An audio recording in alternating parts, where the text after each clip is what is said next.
At my son's wedding, the bride raised her glass and called me a liar in front of 350 guests. My heart didn't break. It sharpened. I stepped onto the stage, opened my briefcase, and the room fell silent. That moment wasn't revenge. It was record-keeping. Morning sunlight spilled through the lace curtains, laying soft stripes across my kitchen table. I stirred my coffee and listened to the ceiling fan hum its old rhythm. The framed picture of my late husband watched from the counter. His smile caught between years. I told myself, as I always did. In this house, we tell the truth slow and show it fast. That saying had carried me through retirements, audits, and family gatherings.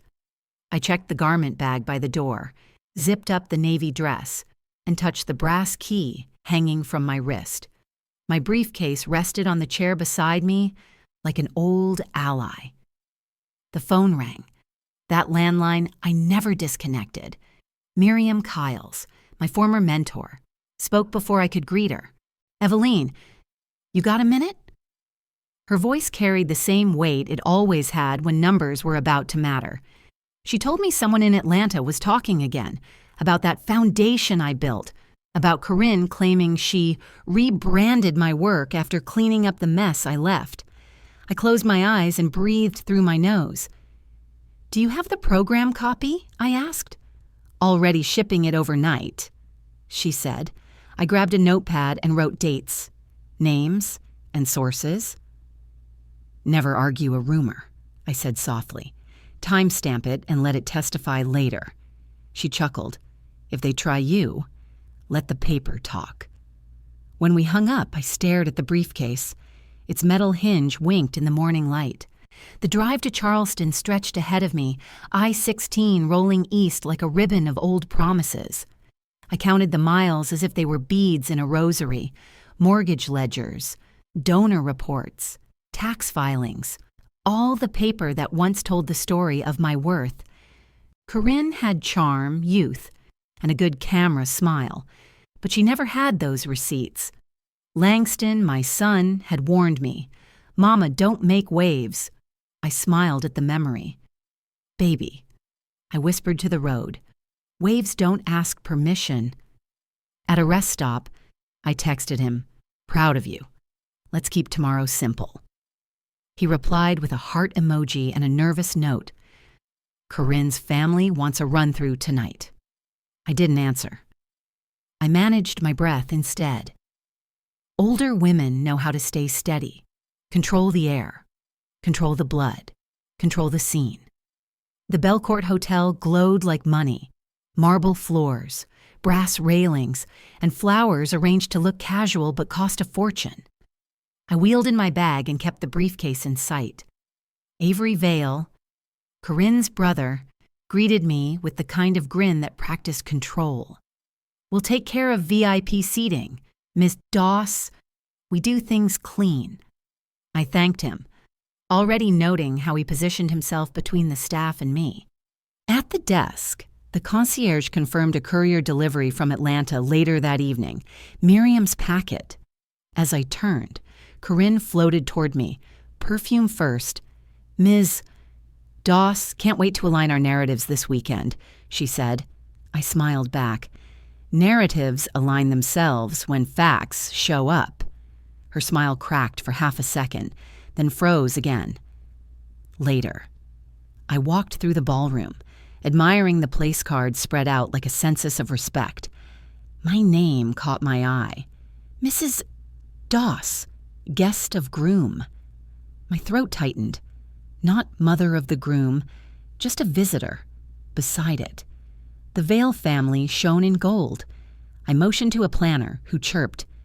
"It's just a labeling thing," I said gently. "Labels are ledgers. They either pay or rob." She blinked, nodded, and scurried off. I photographed the card, logged the time, and requested a correction. Calmly, on record. Langston looked across the room, worry creasing his brow. I mouthed, "I'm good, baby." Then I slipped the card into the briefcase sleeve, Every insult deserves documentation. Corinne passed by again, her voice honeyed. We're standardizing titles, no hierarchy, I answered. Hierarchy exists whether you print it or not.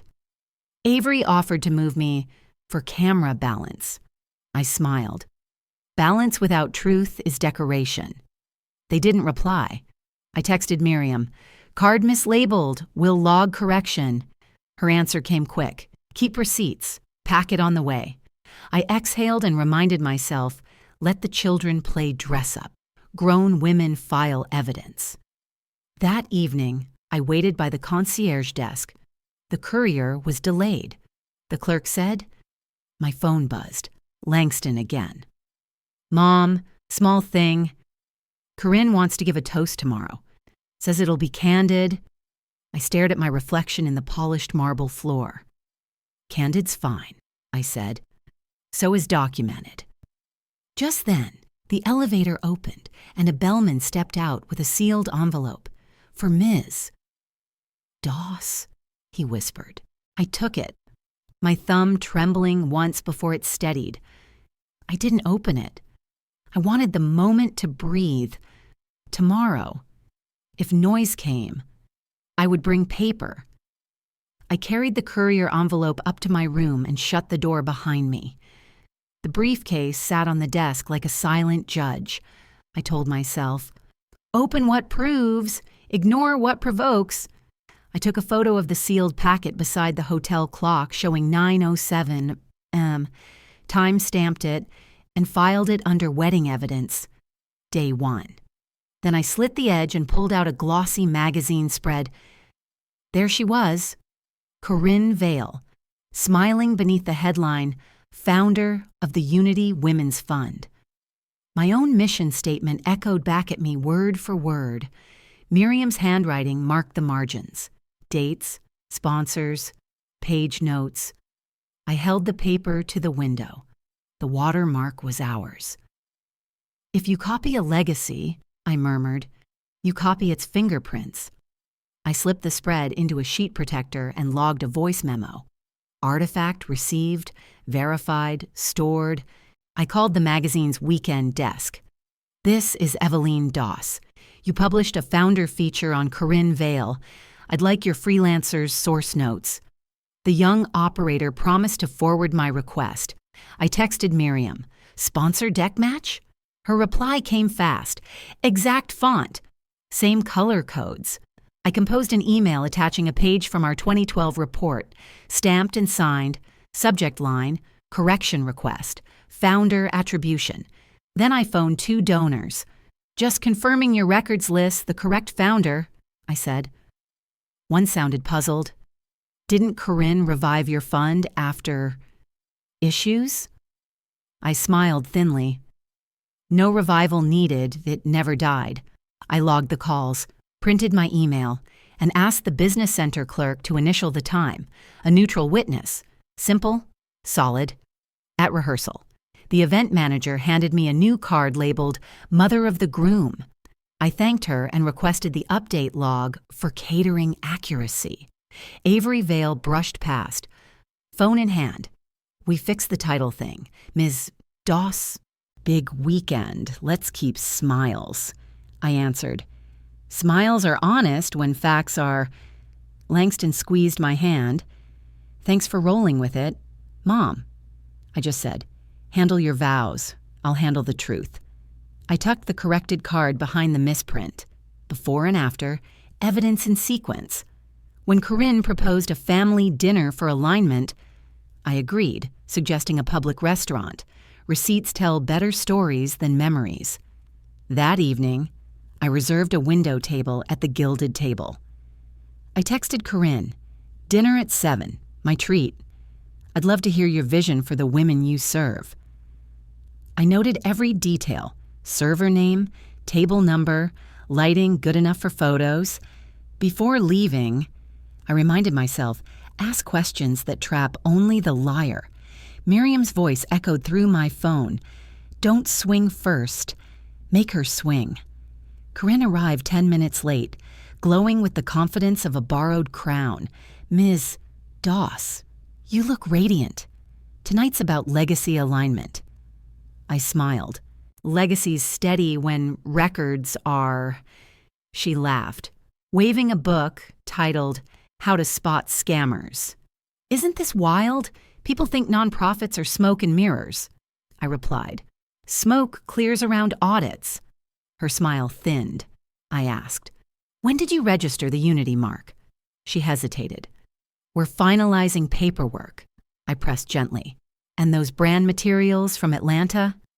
Sponsors wanted continuity, she said, shrugging. Donors buy stories, not spreadsheets. I gestured for the check. Stories fade, ledgers don't. She offered a last barb. Maybe tomorrow I'll call you our legacy matriarch. I met her eyes. I don't rent my name. Back in my room, I filed the dinner receipt under S3, direct encounter, added photos of her paperback, and emailed myself a memo titled Potential Misrepresentation. I texted Langston, dinner was fine. Focus on tomorrow. His reply, love you, Mom, smoothed the air around me. I laid 3 items on the desk, the misprint, the correction, the magazine. They whispered the same story, erasure, theft, performance. I whispered to my husband's photo.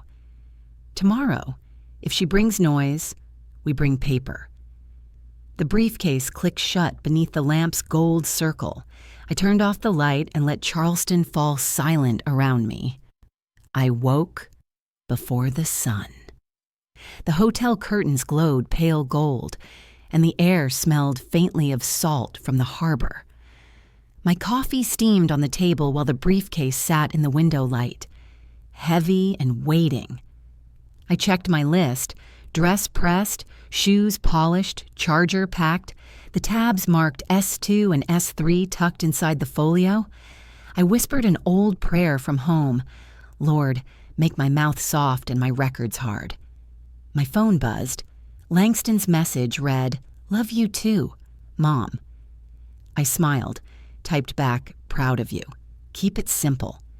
Then I looked at my reflection in the mirror. Steady hands, calm eyes. My husband used to say, surprises teach character. I folded 2 photocopies of key pages into my clutch. If noise came early, I'd answer without unlocking the case. At Hartwell Baptist, the air was cool and smelled of lemon oil and hymnals. Reverend Elijah Hartwell closed the door behind us and studied me over his reading glasses.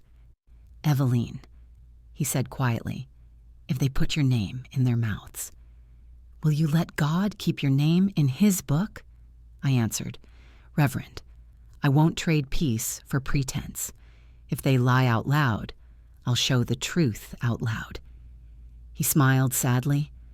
A soft answer turneth away wrath unless the wrath is weaponized. Then he said, speak soft, carry paper. I nodded. He prayed, short and strong, Lord, curb her tongue, not her courage. My chest loosened. As I turned to leave, he asked, if the young woman makes this her stage, will you make it your courtroom? I rested a hand on the briefcase. Only if she draws first blood. By early afternoon, the ceremony buzzed with cameras and polished laughter. I made sure my corrected place card, Mother of the Groom, was displayed properly.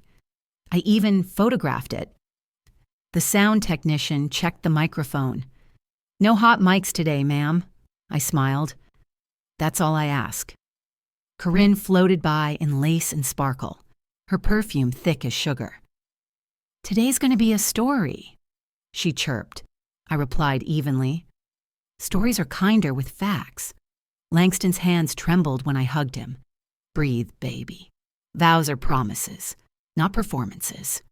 He nodded, voice cracking. Thanks, Mom. I sat still through the ceremony, palms folded over my folio, calm as the eye of a storm. The reception hummed with clinking glasses and the slow sway of Motown strings. I noticed the MC's cue cards, one line circled in red, bride's special toast, authentic. A bridesmaid brushed by and whispered, Get ready, internet loves real, that word again. I asked the planner if there would be open mics. She said, brief spontaneity, then looked away. My stomach didn't twist. It settled. Anticipation has a shape. You can lean into it. I positioned myself near the aisle closest to the live stream lens. If they made me a spectacle, I'd become the record. Then Corinne raised her glass. To family, she began sweetly, and to honesty. Her eyes cut to me. Some folks learn to sweet talk, some to fundraise, some to lie so pretty even their children believe them. The crowd laughed, uncertain. My pulse slowed, not quickened. She continued, to the woman who taught my husband that stories matter more than receipts, God bless the elders. The word receipts snapped in the air like a whip. I set my glass down gently. She finished. Let's build on truth, not fantasies of founding this or that. The word founding was her knife. I looked straight at the camera light and let silence do the work. 2 older guests touched my arm. Honey, you all right? I smiled. I'm grown, and I brought paper. Langston's eyes darted toward me, torn. I spared him the burden. Enjoy your reception, son. Diava. I walked to the MC and asked casually for his cue card as a keepsake and slid it into my folio. Then I phoned the concierge. Please email me last night's delivery timestamp. Within seconds, it arrived. Record on record. The music resumed. Corinne posed for photos. Radiant in her victory lap, I memorized her phrasing, every syllable. The MC tapped the mic for the next announcement. I stepped forward, one hand on the briefcase, voice calm but firm. If honesty has the floor, I said, let the truth bring its ledgers. The room froze. The tech's finger hovered over the mute button. I smiled. Let them wonder what's coming next. I left the ballroom the way church mothers leave when the sermon turns noisy, without hurry, without shame. The music thumped behind me, the laughter rolling like small waves hitting the walls. I walked past the main camera lens on purpose, chin lifted, the briefcase balanced against my thigh.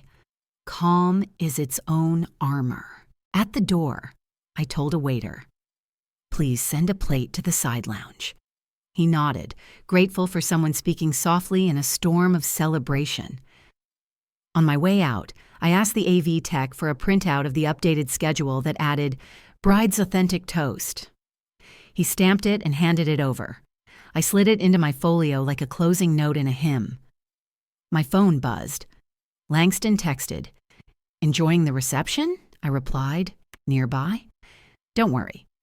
Sometimes being the adult means walking away before the room decides you're the problem. In the side lounge, I sat by a window overlooking the courtyard, the sound of bass seeping faintly through the walls. A young server brought me grilled chicken, collard greens, and cornbread. Thank you, sweetheart, I said. Could you timestamp the receipt? She smiled, wrote her initials, and tucked it under the plate. Paper is never rude. It remembers. I ate slowly, each bite measured, letting my nerves settle back into order. On my notepad, I listed the bride's words exactly as she'd said them. Quotation marks, times, no emotion. Stories matter more than receipts. I wrote that one twice. My husband used to say, God don't sleep on arrogance. He just waits it out. I finished the meal, folded my napkin and relocked the briefcase. Rest is not retreat. Rest is rehearsal. When I rose, I followed the corridor past the catering area. The air was warm and smelled of citrus cleaner and faint grease.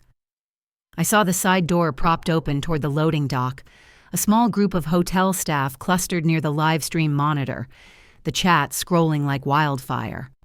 Poor woman. One line read, "That toast was cold." I didn't linger. Observation is enough. A young man in a black vest glanced at me twice but kept wiping glasses. I checked my phone. Miriam's email, editor acknowledged receipt. Will review Monday. I recorded a voice memo with the time and the scent of lemon soap. Memory fades, but details anchor truth. The young man approached a few minutes later, hesitant. Ms. Doss? You don't know me, but I served your table earlier. Marcellus read. I nodded. Go ahead, son. He lowered his voice. They planned that toast. Her brother said, make it viral or don't bother. I heard it in the kitchen rehearsal. My stomach didn't drop. It steadied. Did anyone document it? I asked. He nodded, nervous smile. I take pictures of everything, CYA, cover your apron. He showed me 2 photos, one cue card with red circles and another screenshot of a planner's chat. Make mom of groom look gracious when hit. I asked permission to airdrop them. He agreed, saying, folks think nobody sees, but the staff always does. I thanked him, folded a small bill into his palm, not for silence, but for honesty.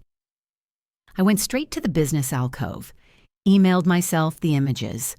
Subject line: S14, kitchen cue and planner chat. I typed a clean summary of his statement. Who, where, what, when. No adjectives. The night manager initialed my printed copy without question. On my yellow pad, I wrote, intent established. Staged humiliation for live stream. I underlined it twice. Langston texted a photo of him dancing with friends. I smiled. He deserved joy untouched by their cruelty. I whispered to myself, if they practice deception, I'll practice documentation. I smoothed my dress, breathed deep, and lifted the briefcase. Back at the ballroom door, I paused. The band was fading out, and the crowd was loud with shallow laughter. Corinne stood angled toward the camera again, light glinting off her hair. I unlatched the briefcase just enough for the brass to catch the glow. The hush spread like ripples on dark water. I didn't say a word, truth was already awake. I stepped from the side aisle into the wash of white light. The room's hum shifted. Forks paused mid-air. The band's rhythm thinned to a nervous fade. I looked first to the MC, not the crowd. Sir, I said evenly, may I borrow 30 seconds for gratitude and clarity? My tone was calm. Grown woman calm. He hesitated, then handed me the mic. I checked the mute switch in plain sight of the AV tech, then turned to the guests. Family, friends, thank you for loving my son. I kept my eyes on the main camera lens instead of the head table. Ms. Vale spoke about honesty, I said. I'd like to offer the record's help. Corinne's smile tightened. Avery's eyes flicked toward the red recording light. The planner froze beside her cue cards. I angled my body so the brass briefcase caught the glow. Silent, waiting. I quoted Corinne word for word. Some folks lie so pretty their children believe them. The echo settled like dust. When you're grown, I said, you don't fuss, you bring receipts. Laughter from the elders rippled through the tension. I continued, no one's on trial tonight, but I won't let a lie sit where my son's vows will walk. I asked for the time-stamped revision that added bride's authentic toast. The AV tech nodded and handed me the printed sheet. Church taught me. I told them, truth isn't loud, it's legible. Then I released the latches. Click, click. The briefcase sighed open like a hymn ending on the right key. Exhibit A, I said, holding 2 place cards, guest of groom and mother of the groom. A correction, not a complaint. Labels can honor or they can erase. Gasps fluttered. I laid them flat. Exhibit B, dinner receipt. 2 people, 1 conversation, time-stamped. I held up the slip from the gilded table. When I asked about founder paperwork, I was told it was being finalized. My voice never rose. Exhibit C, magazine spread. I continued, sliding out the glossy page beside my older report. Identical mission statement, identical language, a decade apart. Stories don't predate the paper they copy. I saw phones drop under tables. Exhibit D, I said. Cue card photos and planner chat. I described them without names. Make it viral. Make mom of groom look gracious when hit. A ripple of disquiet rolled across the ballroom. Viral, I added softly, doesn't mean valid. Corinne moved forward, voice trembling but practiced. Miss Doss, you're misunderstanding branding. I raised my hand, palm out. I don't argue feelings. I present facts. Avery stepped beside her, grin thin. Let's keep this positive. I met his gaze. Positivity is truth with work clothes on. Light laughter, older and knowing, broke the tension. I handed the stack to the MC. Please deliver these to the AV table for archive. The technician nodded. I turned to my son. Langston, this isn't against your marriage. It's for your name. His lips quivered. He nodded once, eyes shining. I said to the guests, dinner's waiting. I'm finished. Into the camera, steady. If more's needed, the documents will speak. I closed the briefcase, firm, final, and stepped aside. The hush held, then broke. Silverware chimed. Music stumbled back into Motown. Two aunties clasped my hands. Baby, that was clean. I smiled. It's still a wedding. We keep our dignity dressed. The planner whispered orders. The screens changed from live stream chat to family photos. Reverend Hartwell caught my eye, tapped 2 fingers to his temple, his quiet amen. I asked a server for water. My pulse was calm. My hands no longer shook. Out of the corner. Corinne scrolled her phone in panic. Avery strode toward the corridor. A young staffer rushed from the lobby, whispering to the planner, Ma'am, the stream's trending. Hashtags with the magazine's name and the cue card. The planner's face drained of color. I rested my palm on the closed briefcase, the brass gleaming under the lights. If the world wanted a spectacle, I had already given them the proof. The ballroom lights had barely cooled when my phone began to buzz in clusters. Unknown numbers, press inquiries, notifications rolling like waves. A staffer whispered, Ma'am, your name's trending, and showed me the screen. My own face frozen mid-gesture, briefcase open, eyes calm. The caption read, When Grandma brings receipts. I said nothing. I gave one line to the AV desk. We'll release documents if needed. No commentary tonight. Then I created a folder labeled Press, Hold, pending and forwarded every email into it. Miriam texted, Viral, no quotes. You good? I answered, standing still. I found Langston near the photo booth, face anxious. Enjoy your wife, son, I told him quietly. I'm handling grown folk business. He smiled with a mixture of guilt and gratitude. Upstairs, the hotel room smelled of starch and coffee. I spread every document from the podium onto the desk, place cards, receipt, magazine spread, cue card printouts, corridor photos, one by one.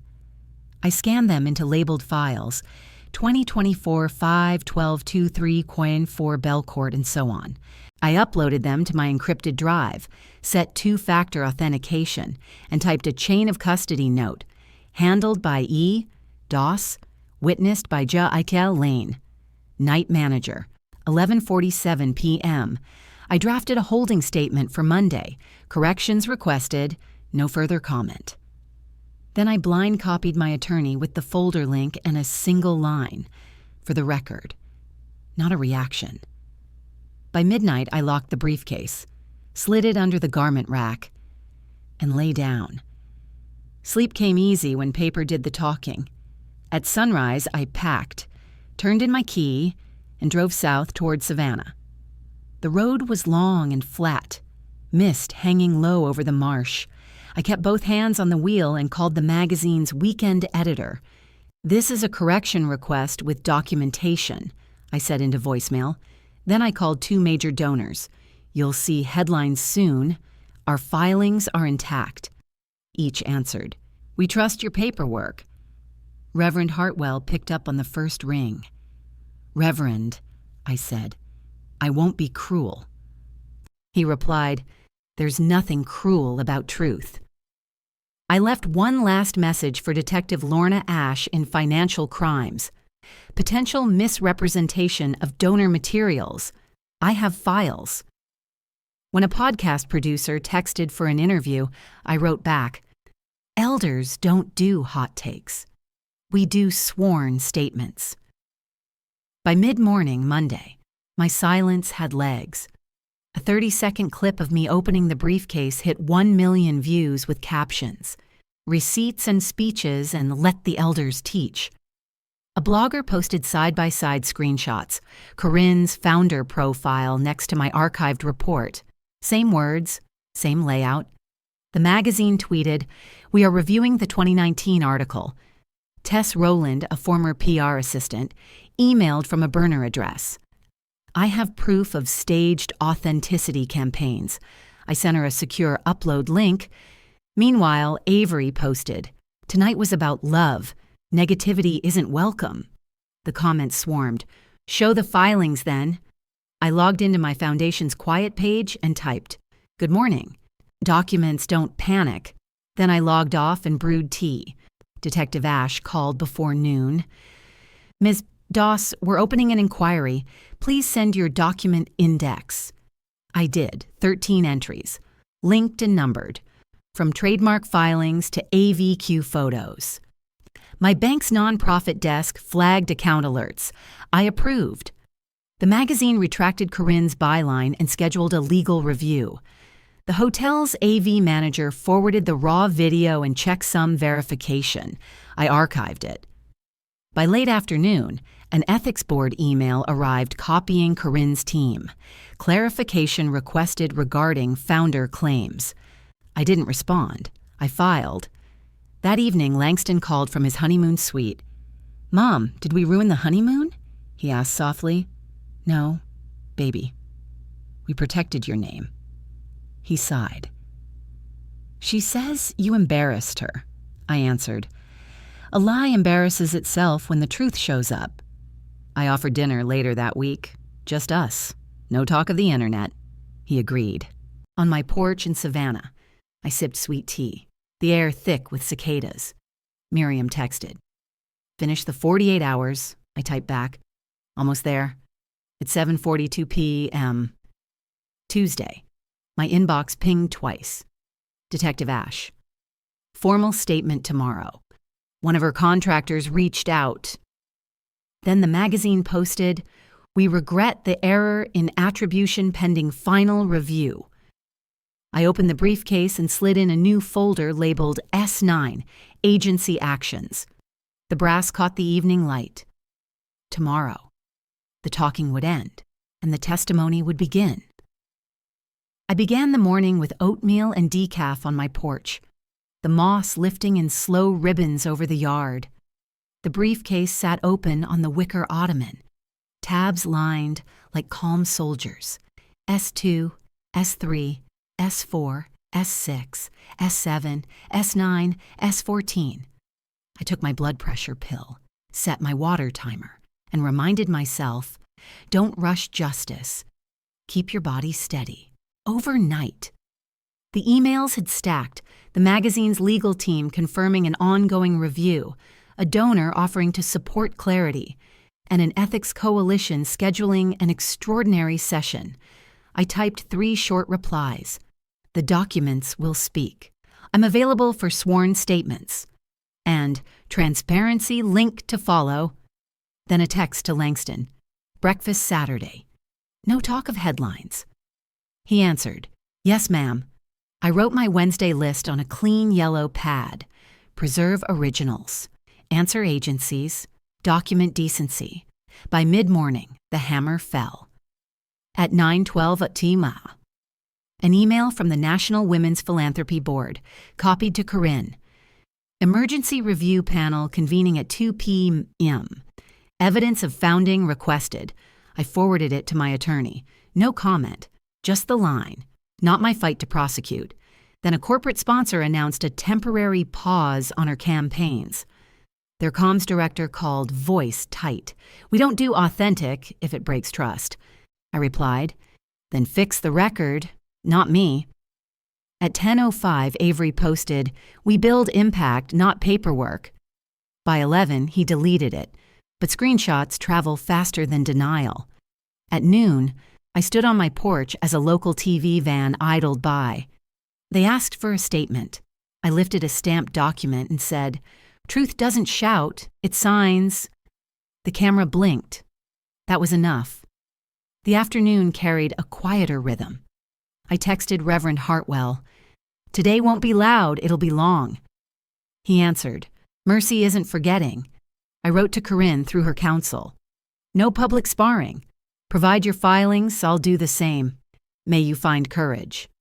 A junior planner left a trembling voicemail. I'm sorry, we shouldn't have tried to make it viral. I replied by email. If you want to make a statement, name the who, when, and where. No adjectives. A blogger asked for an interview, promising to highlight elder sass. I told him, elders don't perform pain on cue. I added that one to my notebook for the grandkids. I called Miriam Kiles. We still have witnesses on the endowment letters? She said yes, calm as ever. I closed my eyes, hand resting on the briefcase. My mother's old warning drifted back. Don't gloat on the porch. Neighbors can see your soul. At 3:06 p.m., a new email pinged, Tess Rowland's name. The subject line read, CV Playbook. Inside, folders labeled Authenticity Architecture and Legacy Replacement Strategy, with her voice memo attached. I slipped on my headphones and pressed play. Tess spoke in a shaking whisper. They said, frame the elder as confused legacy. Make it look like she's passing the torch, then replace her story. Every word landed like a stone, dropped in a still pond. I drafted a chain of custody note, time-stamped, #verified, and called Detective Ash. Officer, I have a confession packet, emails, decks, voice memo. She said, upload it to our case portal. We'll schedule a sworn statement. I thanked her and typed Tess a note. Thank you for choosing the record over the rush. I didn't leak a word. Instead, I labeled the folder S8, confession drop, and wrote on my pad, now the why behind the what is clear. Evening settled slow. The magazine issued an editor's note. Attribution under review, preliminary errors identified. I printed and filed it. A donor couple called, teary and apologetic for believing a false blurb. You owe me nothing, I said. Just keep your giving clean. They laughed through the guilt. Langston texted a photo of takeout dinner. We're laying low, I wrote back. That's wisdom, he added. She's not talking to press, I replied. Silence can be holy when it walks beside truth. I cooked collards, set aside a plate, and carried it to my widowed neighbor's porch, like my mother once did for me. The world might spin with headlines, but the street still needed kindness. At 8:03 p.m., an email from the ethics board. Preliminary finding tomorrow noon, Miss Vale invited to respond with documentation. 20 minutes later, Detective Ash confirmed my sworn statement for 10 a.m. A new witness came forward. She added, the waiter. I typed back. Marcellus read, treat him gently. At 8:52, a private number called. I let it roll to voicemail. Corinna's voice broke through static. Ms. Doss, I can't stop it. Please. The line cut. I didn't return the call. Boundaries aren't cruelty, they're oxygen. I closed the briefcase softly. The moss outside swayed like someone's sigh. "Tomorrow," I whispered. "We finish this, clean and complete." I arrived at the Savannah Police Administration building 10 minutes early, flats clicking on the tile, briefcase balanced in my hand. The clerk smiled faintly as I signed the log. "Morning," I said, calm and certain. Inside. Detective Lorna Ashe motioned me to the seat across from her recorder. "State your name and purpose," she said. "Eveline Doss." I answered, "To correct public misattribution and protect donor trust." I opened my binder, each exhibit labeled, stamped, and initialed. Filings, letters, voice memo, photographs. I spoke clearly, no sermons. When asked about motive, I replied, "No animus, only accuracy." Detective Ashe nodded, professional, not pitying. She requested a chain of custody form for Tess Rowland's packet. I handed over the printout with digital hash values and timestamps. Before leaving, I said, "Please treat Marcellus Red as a witness, not a weapon." Her eyes softened. "Understood, Miss Doss." I gathered my things, feeling the quiet gravity of a completed truth. By noon, I was back on my porch, the Georgia air thick and kind. The coalition's ruling appeared in my inbox. Attribution unclear. Ms. Vale suspended from speaking roles pending documentation. I downloaded the PDF and replied simply, "Thank you for prioritizing clarity." Or, within the hour, sponsors issued statements. Campaigns paused. Review in progress. I logged each under S15. No emotion, just filing. I texted Langston, "This is not your burden. Enjoy your new marriage." He answered, "Thanks, Mom. We're staying offline." Reverend Hartwell called next. A soft answer worked, I told him, carried by paper. He chuckled. And the paper had a spine. 3 national programs reached out for interviews. I declined them all. Elders testify once. We don't audition twice. At 2:17 p.m., my phone buzzed again, a board memo copied to legal counsel. Separation with cause, effective immediately. No confetti, no sigh. I read it once and filed it under S12. Minutes later, the magazine posted its correction. Founding credit restored to the Eveline Doss Family Foundation. I printed it, folded it neatly, and slid it into the binder. Avery Vale's brief note followed. "We're stepping back to reflect." Reflection costs nothing, but it's a start. HR from the National Fundraising Registry emailed to open a credential review. I sent an index, not commentary.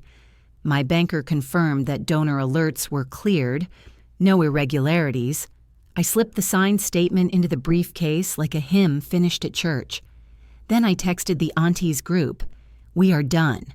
The truth stood up for itself." By late afternoon, my attorney finalized a short cease and desist, 3 paragraphs, 6 exhibits, 0 adjectives. Corinne's counsel asked for a call. I agreed, recorded, 10 minutes, 2 lawyers present. "This is not vengeance," I said evenly. "It's correction and prevention. Produce your proof or stop claiming what's not yours." I offered her a path, a public correction, a private apology to Langston, and a donation to the scholarship we were forming for service workers. "You can save your pride or your platform," I added, "not both." Silence stretched. Her attorney whispered they'd need 24 hours. "You have 12, I replied, and ended the call. On my pad I wrote, "Mercy offered," clock running. At sunset, I unlocked the hidden compartment of the briefcase. Inside lay my husband's sealed letter, his will addendum. It directed that if our family's name ever faced public harm through false philanthropy, the dormant fund would activate for education in honesty-based professions. I signed the clause with my attorney over Zoom and transferred the funds before close of business. The Red Hartwell Fellowship would train hospitality workers who speak up when truth costs them. I emailed Marcellus. "You didn't save me. You saved the record. Let us help you finish school." Then I posted one line on my foundation page. "Out of a loud week, a quiet fund." Evening fell soft. I called Langston. "Your mother didn't fight your wife." I said, "I fought a story." His voice was gentle. "I know." "Mom." A final email came from Corinne's counsel. "Client will issue correction and withdraw from engagements." "Understood," I wrote back. I carried a plate of leftovers to my widowed neighbor, washed my dishes by hand, and placed the briefcase in the closet, not as a weapon, but as a witness. On a small card under the fridge magnet, I wrote, "Truth doesn't shout, it signs, and then it builds." Tomorrow, the fellowship applications would open. Tonight, the house was still. That night, the porch light flickered once, then steadied. I thought it was the wind until I saw the envelope slipped beneath my door. No return address, just my name written in Corinne's hand. Inside, one line. "You were right about everything, but not about who started it."